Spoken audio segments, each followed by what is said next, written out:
De toutes les régions du monde, c'est l'Afrique qui subit le plus les effets néfastes du changement climatique.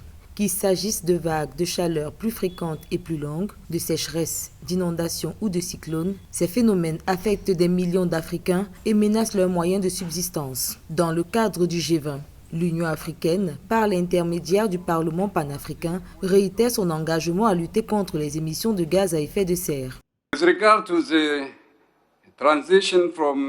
En ce qui concerne la transition des énergies fossiles aux énergies durables, abordables et propres, le Parlement panafricain est en train d'adopter une loi modèle afin d'assurer la pleine participation des peuples africains au développement économique et à l'intégration du continent.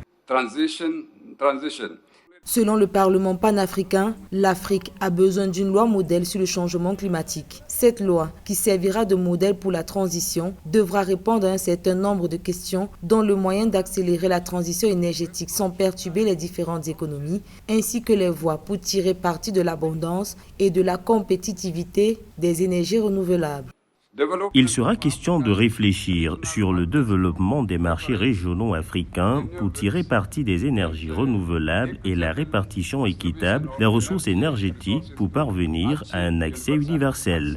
Au cours de la décennie, plusieurs solutions liées au financement climatique ont été adoptées, sans exécution. Entre autres, le financement annuel de 100 milliards de dollars destiné aux pays en développement. Je voudrais profiter de cette occasion pour appeler la communauté mondiale à agir de toute urgence pour réduire les émissions de dioxyde de carbone et tenir ses promesses passées en soutenant le continent dans la lutte contre le dérèglement climatique, en particulier pour accélérer tous les efforts visant à réduire les émissions afin de s'aligner sur les objectifs énoncés lors de l'accord de Paris.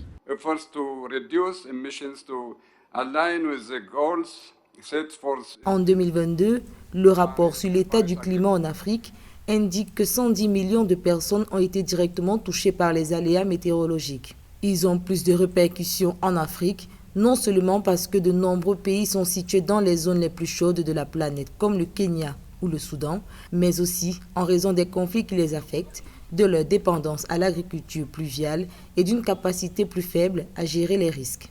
Pour l'Union africaine, le changement climatique exige ainsi une action urgente et concrète de la part de toutes les nations pour réduire la concentration de gaz à effet de serre dans l'atmosphère.